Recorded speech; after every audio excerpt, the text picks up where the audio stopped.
नमस्कार, झाबुआ अलीराजपुर लाइव के news room में आपका स्वागत है।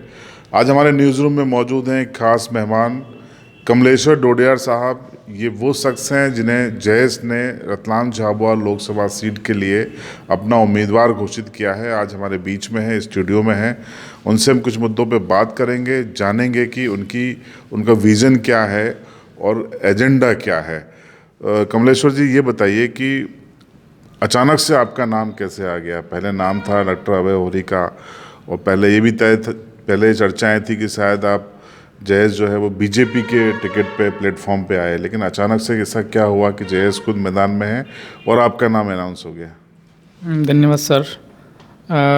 ये बड़े स्तर पर जयेश का जो शीर्ष नेतृत्व है उन पर निर्भर करता है। उन लोगों ने अपने स्तर पर बातें रखी थी दोनों ही पार्टियों से, क्योंकि जयेश एक इंडिपेंडेंट ऑर्गेनाइजेशन है और पॉलिटिकल लीडर्स तैयार करता है कम्युनिटी के लिए। तो दोनों ही पार्टियों ने डिनाई कर दिया, मना कर दिया साफ साफ कि हम जयेश के किसी भी नौजवान को हम लोग टिकट नहीं देंगे। तो फिर इंडिपेंडेंटली हम लोग को सपोर्ट कर रहे हैं। और डॉक्टर ओरी साहब है, तो ये ओरी साहब और जो शीर्ष नेतृत्व है उन लोगों ने सोच करके और मुझे कैंडिडेट बनाया है। तो ये शीर्ष नेतृत्व का I can not speak anything about it. Okay, लेकिन सेलाना में आपने चुनाव लड़ा था जयेश के ओर से, 18,000 से ज़्यादा आपने वोट हासिल किए थे। तो आपको लगता है कि उससे बेहतर प्रदर्शन आप दोहरा पाएंगे? और सेलाना आपका गृह क्षेत्र था, इस बार आपको अलीराजपुर तक जाना है, क्या उम्मीद है आपको? जयेश का कैडर कितना ज़मीनी है? जयेश का कैडर सर पूरे संसदीय क्षेत्र में हर गांव में और हर घर में जयेश के कार्यकर्ता है। निश्चित तौर पर सेलाना से लेकर के जो बट अलीराजपुर तक और पूरा झाबुआ जिला, थांदला, पेटला व झाबुआ प्रॉपर, सेलाना, रतलाम ग्रामीण और रतलाम शहर, पूरी संसदीय क्षेत्र में हर जगह पर जयेश के कार्यकर्ता। तो मैं आश्वस्त हूँ।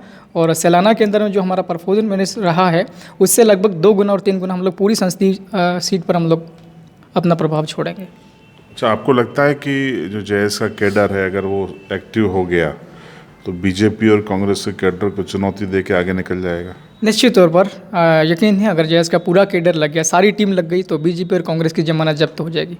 मुझे अच्छा, बातचीत हुई है, होमवर्क हुआ है सभी जगह पे आपका? हाँ, चल रहा है, अभी बातचीत चल रही है और धरातल लेवल पर काम भी चल रहा है हर गाँव के अंदर में। अच्छा, एजेंडा क्या होगा आपका? विज़न क्या होगा इस इलेक्शन को लड़ने के लिए?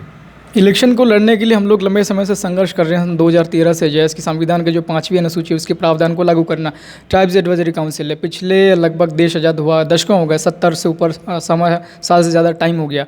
आज दिन तक कोई भी उस चीज़ की बात नहीं कर रहा था कि संविधान की 5वीं अनुसूची में ट्राइबल कम्युनिटीज़ के लिए स्पेशल प्रोविजंस है, उनको इम्प्लीमेंट करना, उनको लागू करना कोई कह नहीं रहा था। तो फिर जयेश ने मजबूर किया था। पिछले लोग विधानसभा इलेक्शन 2018 के अंदर कांग्रेस पार्टी ने अपनी मैनिफेस्टो के अंदर में कहा था कि शेड्यूल 5 हम लोग मध्य प्रदेश के अंदर में इम्प्लीमेंट करेंगे। सरकार बनी बहुत टाइम हो गया कांग्रेस की मध्य प्रदेश के अंदर में, आज दिन तक उस पर एक भी शब्द नहीं बोला जा रहा। 5वीं अनुसूची की वो जो बात लिखी थी कांग्रेस के मैनिफेस्टो के अंदर में, तब बहुत ज़बरदस्त आक्रोश है।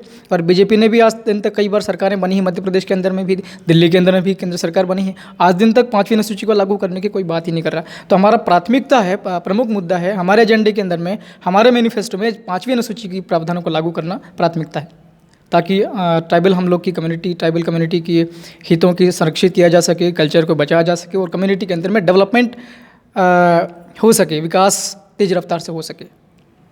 अच्छा, 5वीं अनुसूची के अलावा दूसरा एजेंडा क्या होगा आपका?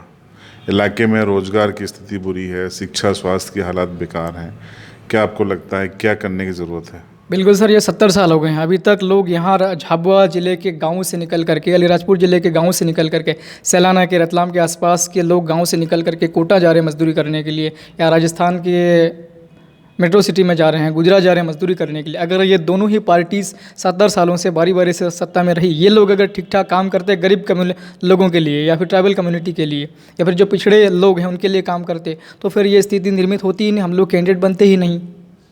अच्छा, हम अपने बारे में थोड़ा सा बताइए, क्योंकि हमने सुना है DU में पढ़ाई कर रहे हैं कानून की, इसके पहले क्या पढ़ा है, आपका बेस क्या है, थोड़ा बताइए। मैं ग्रेजुएट हूँ, इंग्लिश लिटरेचर BA रतलाम से किया हूँ और दिल्ली यूनिवर्सिटी में स्टूडेंट हूँ LLB सेकंड का। तो एक और सवाल ये उठता है कि हमने देखा है कि बाइक से सफ़र कर रहे हैं, रतलाम से आज झाबुआ पहुँचे हैं, आपका हेलमेट देख के हमको लगा कि आप बाइक से आए हैं, इसी तरीके से आप कैंपेन करते हैं? हाँ, ऐसा कैंपेन एक्सपीरियंस है, तजुर्बा है। सैलाना विधानसभा के अंदर में हमने बाइक से ही किया था और इसका रीज़न तो है कि हम लोग अफोर्ड नहीं कर पाते हैं। जैसे एक बड़ा पॉलिटिकल पार्टी नहीं है या फिर रजिस्टर्ड नहीं है तो फंडिंग वगैरह की प्रॉब्लम्स होती। मैं खुद डेली वेज लेबरर रहा हूँ, मजदूर रहा हूँ, तो वो चीज़ें है नहीं, इसलिए वो चीज़ अफोर्ड नहीं कर पाते हैं बड़ी गाड़ियाँ, इसलिए हम लोग बाइक पे ही करते हैं। अच्छा, आपके नामांकन को लेके क्या खबर है? कब आप नामांकन करेंगे, किस तरीके से करेंगे? नामांकन अप्रोक्सीमेटली डेट 28 तक हम लोग कर देंगे। 28 को है, डिसाइड किया है अभी तक। आज 28। जैसे कांग्रेस शक्ति प्रदर्शन कर रही है, ऐसा कोई प्लान है आपका? हाँ, शक्ति प्रदर्शन तो हम भी दिखाते हैं, पहले हम इनकी शक्ति प्रदर्शन देख लेते हैं, उसके बाद में फिर हम अपना शक्ति प्रदर्शन बताते हैं। अच्छा, कोई आपके प्रचार अभियान में आपको कोई उम्मीद, कोई बड़ी शख्सियत जयेश के लिए आएगी?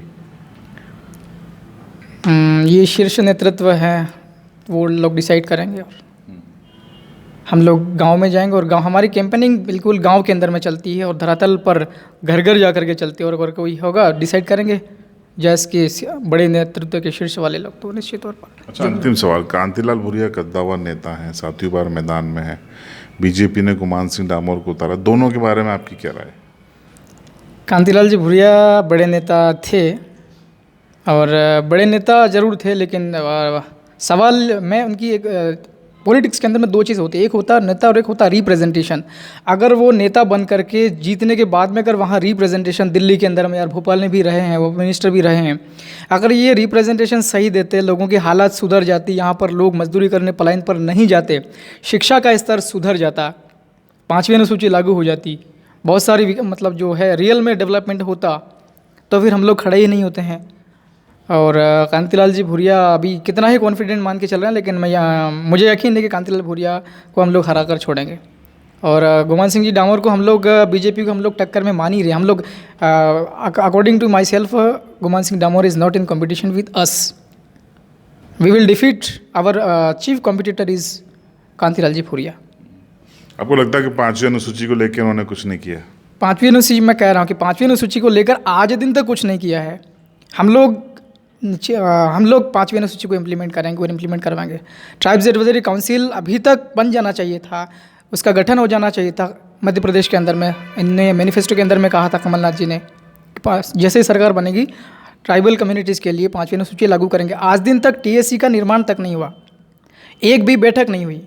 ये सब चीज़ हो जाएगा तो फिर उसके अंदर में सारे प्रावधान है अलग अलग कि आदिवासियों के लिए 5वीं अनुसूची, उसके अंदर में छोटी मोटी शिकायतों का निराकरण हो जाता है। सब जो पेशा कानून है, दिलीप सिंह जी भूरिया 1996 के अंदर में बना था, वो पेशा कानून भी इम्प्लीमेंट करने के लिए चीज़ें हैं। कोई कुछ उसके ऊपर में कोई एक्शन ले ही नहीं रहे। तो हम लोग मेनली हमारे जो चीज़ 5 मैनिफेस्टो में संविधान की 5वीं अनुसूची को हम लोग इम्प्लीमेंट करेंगे, पेशा कानून है उसको धरातल पर लागू करेंगे, गांव की छोटी मोटी शिकायतें या परेशानियां उनको हम लोग गांव के अंदर में ही निपटारा करेंगे, ताकि अनपढ़ या फिर गरीब व्यक्ति कोर्ट में थानों में भटके नहीं, परेशान ना होए।